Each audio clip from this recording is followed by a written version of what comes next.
anna sa'ayna kulla yawmin 'alal ahdaqi la fawqa an-najaib walau anna 'amilna kulla hinin li ahmada maulidan qad kana wajib. Kalau seandainya kita ngadain peringatan mengenang Rasulullah tiap hari nih. Orang kadang-kadang sekarang kita cuma ngadain setahun sekali aja di rumah kita atau di majelis atau di masjid, ada aja orang yang nggak datang, males-malesan datang. Ada aja orang yang bahkan bukan hanya nggak datang tapi dia nyerang kita. Ngapain bikin acara begituan? Nggak boleh, sesat dan lain sebagainya. Maulid itu nggak dicontohkan oleh para sahabat. Padahal di sini dalam qasidah tadi, kalau kita ngadain tiap hari itu sungguh adalah sebuah kewajiban buat kita. Tiap hari kita adain mengenang Rasulullah, ceritain tentang akhlak Rasul. Jadi bukan hanya di majelis-majelis, di masjid-masjid, tapi di rumah-rumah kita harus kenang Nabi. Didik anak-anak kita supaya kenal sama Nabi. Dulu di Amerika ada anak kecil, umurnya masih SD lah kurang lebih, baru awal-awal masuk SD. Lain sendiri dibanding teman-temannya yang lain. Ini anak ngelihat temennya kurang ajar sama gurunya, dinasihatin, jangan begitu, nih orang tua kita juga.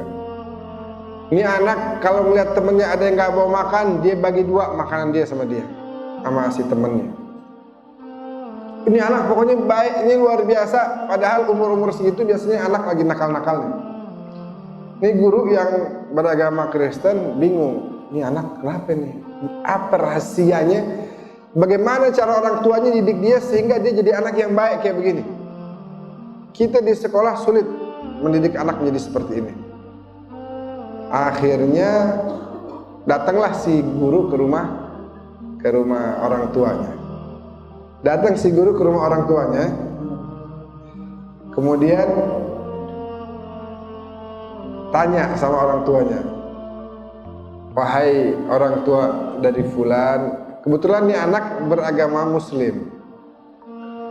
Orang tuanya ditanya, dia laji, pengungsi gitu, tinggal di Amerika, aslinya orang Arab, orang Irak kalau nggak salah. Ditanya orang tuanya, gimana cara kalian menjadikan anak kalian ini anak yang baik, nggak ada kurang ajarnya, terus perhatian sama orangnya luar biasa. Kira-kira kita mau nggak punya anak kayak begitu? Kan mau. Nah kemudian ditanya nih, apa rahasianya? Rahasianya seperti apa? Akhirnya dijawab sama orang tuanya, rahasianya begini, Pak Guru, saya dan istri saya meluangkan waktu setiap hari antara maghrib sampai isya, itu nggak ada yang namanya keluar rumah, nggak ada yang namanya nonton televisi dan lain sebagainya. Kita duduk sama anak kita bacakan kepada dia tentang budi pekerti Rasulullah Sallallahu Alaihi Wasallam. Nah, dulu Rasulullah itu sama orang yang membutuhkan itu perhatiannya luar biasa. Dulu Rasulullah ada orang buta, tiap hari menghina Rasulullah, tapi Rasulullah tiap hari juga datang ngasih makan sama dia. Itu anak masuk ke otaknya. Nah, dulu Rasulullah sama orang yang lebih tua dari beliau hormati, nggak pernah keluar kata-kata yang kurang ajar, sehingga beliau dicintai oleh seluruh kalangan masyarakat. Nah, dulu Rasulullah sama anak kecil tiap hari dibacain sejarah Rasulullah hari demi harinya seperti apa, sehingga tumbuh di hatinya ini rasa cinta dan ingin ikut sama beliau, ingin jadi seperti beliau. Beda dengan anak-anak sekarang, mau jadi Batman, mau jadi Avenger, mau jadi David Beckham dan lain sebagainya. Boleh aja, itu sekedar untuk hiburan, nggak ada masalah. Tapi jangan sampai dijadikan sebagai apa? Panutan. Nanti ngelihat David Beckham rambutnya oranye, merah, dia juga sama merah juga. Pakai saus cabai tuh, tukang bakso, pakai. Kenapa? Karena pengen sama yang diidolainya, sama yang diidolakan. Dia pengen sama. Bajunya dia minta sama ibunya, Bu, beliin baju yang sama nih. Klubnya ini nomornya sekian. Dia tahu golinnya berapa, hidupnya dia cari tahu luar biasa. Nah, kita palingkan, kita arahkan. Oh, itu nggak layak dijadikan idola. Dia nggak bakal nolongin kamu apa-apa sama sekali, nggak ada. dunia akhirat dia nggak akan perhatian sama kamu. Ada orang yang dunia akhirat perhatiannya luar biasa. Ada orang yang rela bangun tiap malam doain kita. Kita belum lahir udah doain. Ada orang nanti di akhirat kita lagi kesibukan dengan memikirkan dosa-dosa kita, maksiat-maksiat kita, beliau akan datang menolong kita. Siapa bu? Dia adalah baginda Nabi SAW.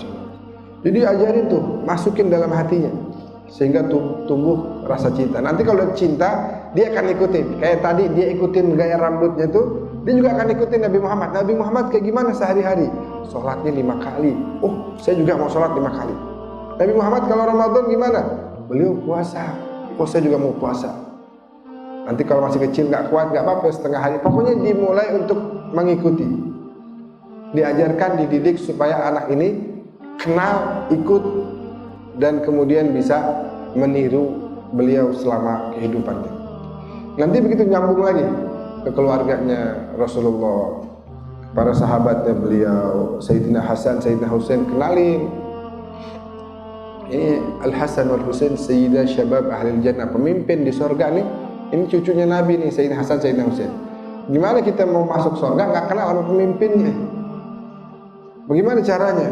Gak bisa, harus kenal, harus ikutin. Bagaimana dia bisa jadi pemimpin di surga? Pasti ada cara-caranya tuh. Oh, caranya adalah dengan ikut sama baginda Nabi Muhammad SAW.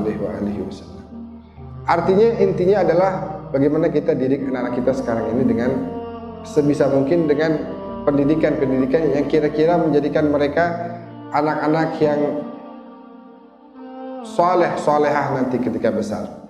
Yang perempuan kenalin Siti Fatimah, Siti Zainab, ceritakan kisah tentang Siti Maryam dan lain sebagainya.